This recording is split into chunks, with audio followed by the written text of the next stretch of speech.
The 1980s were the golden age of the main battle tank. The Cold War was at its peak, defense budgets were enormous, and two superpowers were locked in an arms race to build the most survivable, most lethal armored vehicles the world had ever seen. The result was a generation of tanks so well engineered that decades later many of them are still in frontline service, fighting in wars their designers never imagined, in countries that didn't even exist when the first prototypes rolled off the line. Today we're counting down 10 tanks from the 1980s era that were genuinely built to last. We'll look at why they've endured, what made them special, and where they are right now. Some of these you'll recognize instantly, others might surprise you. Let's get into it. Number 10, the Type 8088. We start in China. The Type 80 was a major leap forward for Chinese armor, and the version that actually entered People's Liberation Army service was designated the Type 88. It was designed between 1981 and 1987 and entered service in 1988. For China, this was a turning point. Earlier Chinese tanks were essentially copies of old Soviet designs. The Type 59 was a clone of the Soviet T-54. The Type 88 broke that mold. It featured a welded turret with the option for composite armor, a more modern fire control system, and a 105mm rifled gun. Improved variants, the Type 88A and Type 88B, added explosive reactive armor, those bricks you see bolted to the outside that detonate outward to defeat incoming rounds. Why does it belong on a built-to-last list? Because the Type 88's chassis became the foundation for everything that followed. The Type 85-3 evolved directly into the Type 96, one of the most numerous tanks in the Chinese arsenal today. And as of recent assessments, the Type 88A was still in active PLA service. A tank designed in the early 80s, still rolling, with its DNA living on in thousands of newer vehicles. That's longevity. Number 9, the Type 90. Now technically, the Japanese Type 90 entered production in 1990, right at the edge of our window, but it was conceived, designed, and developed entirely through the 1980s as Japan's answer to modern Soviet armor. And it's a fascinating machine. By the late 1970s, Japan's existing Type 74 tank, with its steel armor and 105mm gun, was roughly on par with the American M60 or the Leopard 1, and hopelessly outclassed by new Soviet tanks like the T-72. Japan needed something far better. That something was the Type 90. It mounted a license-built version of the same Rheinmetall 120mm smoothbore gun used by the German Leopard 2, paired with an autoloader that dropped the crew to 3. But its standout feature was its hydraulic pneumatic suspension, which let the driver tilt the entire tank forward, backward, and adjust its ride height, incredibly useful in Japan's mountainous terrain. With a power-to-weight ratio around 30 horsepower per ton, it was remarkably agile. Only 341 were ever built, across batches from 1990 to 2009, because budget cuts followed the end of the Cold War. But those that exist remain core to Japan's northern defenses, and the design directly informed Japan's later Type 10. A small fleet, but a built-to-last one. Number 8, the Challenger 1. The British Challenger 1 is a tank with a complicated legacy and an undeniably tough one.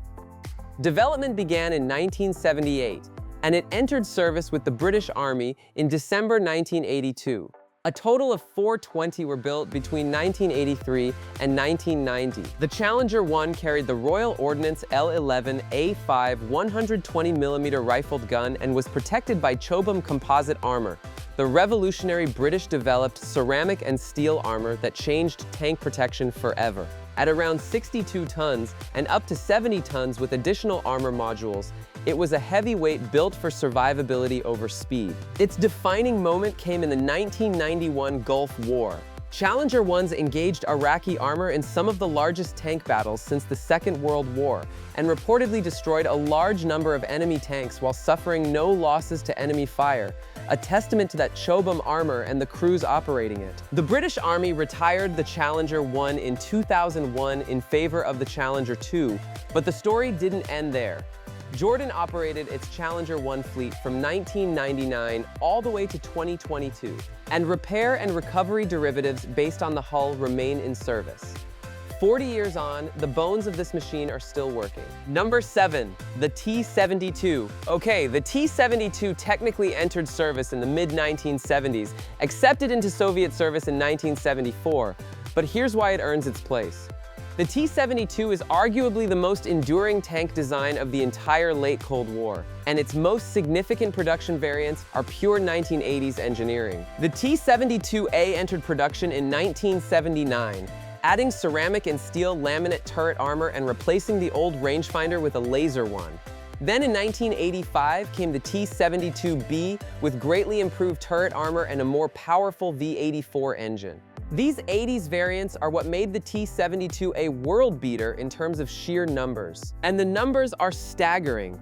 Around 25,000 T-72s have been built, making it one of the most produced tanks in history, second only to the T-54-55 family. It has served in around 40 countries and in conflict after conflict, from the Middle East to the ongoing war in Ukraine, where T-72s on both sides are still very much in the fight. The T-72 was so fundamentally sound that the modern Russian T-90 is essentially a modernized T-72B, a design from the 70s, perfected in the 80s, and still rolling into combat in 2026. That is the definition of built to last. Number 6, the AMX-30 legacy and the French doctrine. Let me be transparent here.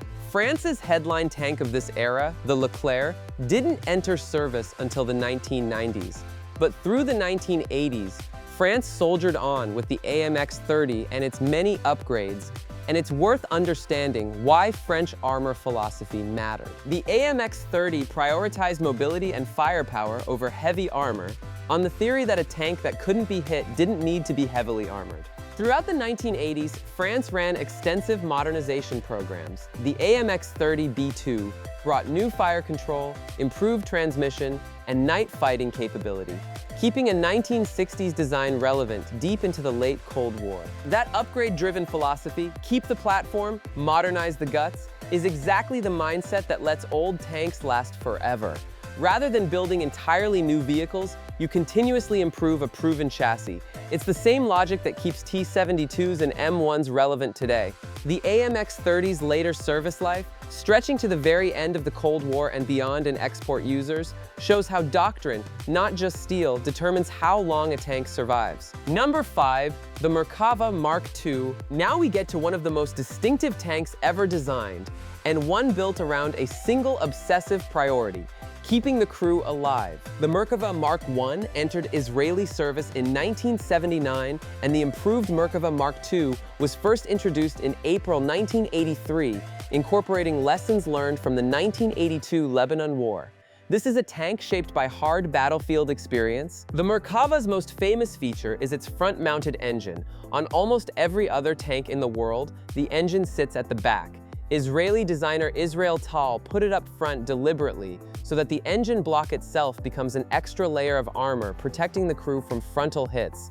The crew compartment sits in the rear, accessed through a clamshell door, meaning the tank can carry extra ammunition, evacuate wounded soldiers, or even transport infantry. The Mk.2 added an internal 60 mm mortar for remote firing, improved fire control, an Israeli-designed automatic transmission, increased fuel range, and anti-rocket netting to defeat infantry rockets before they hit the main armor. Israel's design priority was, in order, survivability, firepower, then speed. In a small nation that cannot afford to lose its soldiers, that philosophy made the Merkava one of the most survivable tanks ever fielded, and Merkavas remain in heavy Israeli service to this day. Number 4, the T-80. The T-80 was the Soviet Union's high-technology tank, its premium product, the one meant to spearhead an armored thrust into Western Europe if the Cold War ever turned hot. The original T-80 was accepted in the late 1970s, but the version that defined the 1980s was the T-80B, accepted into Soviet service and entering production at the Omsk plant in 1979, then deployed with Soviet forces in Germany by 1981. It featured combination K composite armor and was built around something unusual for a tank: a gas turbine engine. That gas turbine made the T-80 incredibly fast and gave it explosive acceleration, earning it a reputation as a genuine sprinter among heavy tanks. The trade-off was a thirst for fuel that became legendary, but on the battlefield, speed and surprise have their own value. More than 5,500 T-80s were built, and production of upgraded variants like the Ukrainian-developed T-80UD continued well beyond the Soviet collapse. Today, T-80s of various marks are still in frontline use in the Russo-Ukrainian War, used by both sides. A tank designed to fight the West in the 1980s is, decades later, still one of the most active tanks on a modern battlefield. Built to last, whether anyone intended it or not. Number 3. The Leopard 2. If you ask tank crews around the world to name the best Cold War tank, an awful lot of them will say the Leopard 2. And they have a strong case. Developed by Krauss-Maffei through the 1970s, the Leopard 2 entered service with the West German Army in 1979, replacing the older Leopard 1.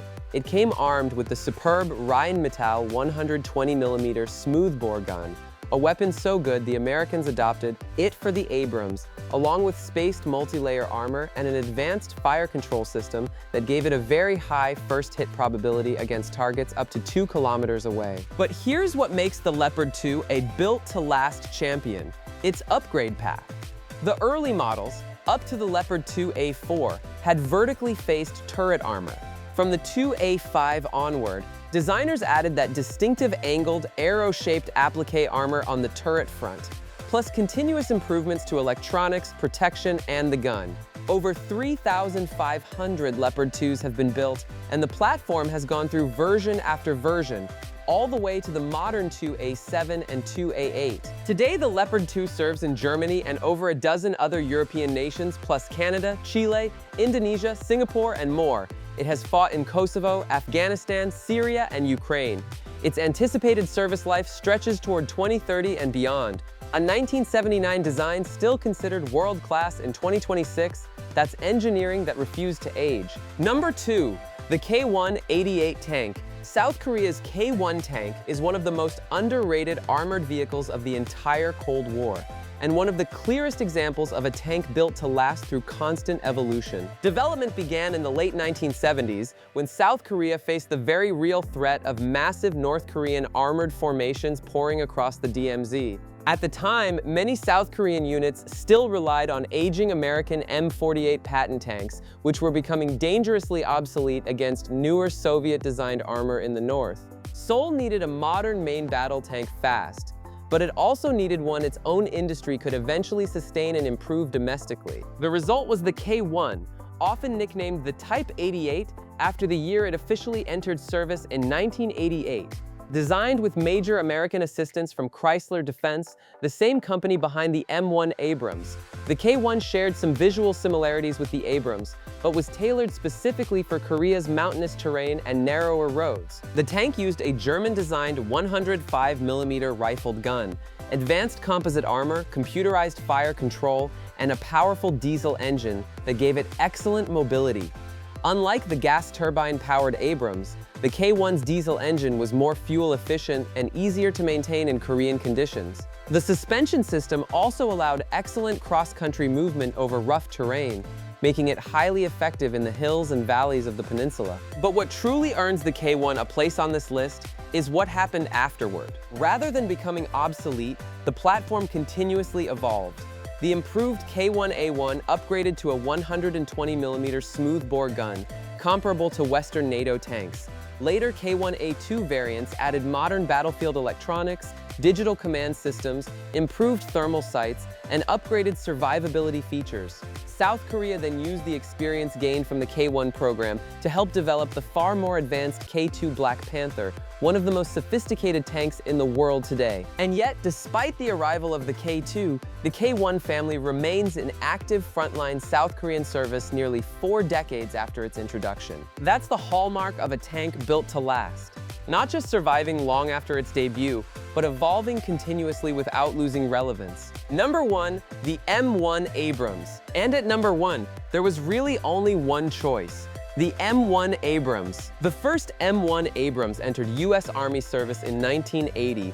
The first unit was delivered on February 28, 1980. A total of 3,273 of these original M1s were produced between 1979 and 1985, armed with a 105mm M68 gun. It was powered by a 1,500 horsepower Lycoming Textron gas turbine engine, like the Soviet T-80. The Abrams chose a turbine, giving this roughly 60-ton machine a top speed near 45 miles per hour and the ability to accelerate from a standstill to 20 miles per hour in about 6 seconds. For something that heavy, that's astonishing. Its protection came from Chobham-type composite armor, the same family of British-developed ceramic and steel armor we saw in the Challenger. And then the upgrades began. In 1984, the M1IP introduced improved protection. From 1985, the M1A1 swapped in the 120mm smoothbore gun and added a nuclear biological chemical protection system. Around 6,000 M1A1s were built. Then came the M1A2, with improved armor, electronics, and fire control. The Abrams earned its reputation in the 1991 Gulf War, where it dominated Iraqi armor. Since then, it has served in Afghanistan, Iraq, and most recently Ukraine. Roughly 10,000 Abrams have been produced in total, and it remains the backbone of American armored forces. And here's the kicker that proves the built-to-last point better than anything. In January 2026, the U.S. unveiled the latest iteration, the M1E3, with a redesigned hull, new turret, improved electronics, and, for the first time on an American Abrams, an autoloader, dropping the crew from 4 to 3. Its expected service entry is around 2040. Think about that. A tank that entered service in 1980 will, through continuous evolution, still be the United States' main battle tank in 2040. 60 years of frontline service from a single foundational design. That isn't just a tank built to last. That's a tank built for forever. Which of these is your favorite? Do you think the age of the main battle tank is ending in the era of drones and loitering munitions? Or will these steel giants keep adapting for another 40 years? Let me know in the comments. If you enjoyed this, hit subscribe for more military history and hardware deep dives. Thanks for watching, and I'll see you in the next one.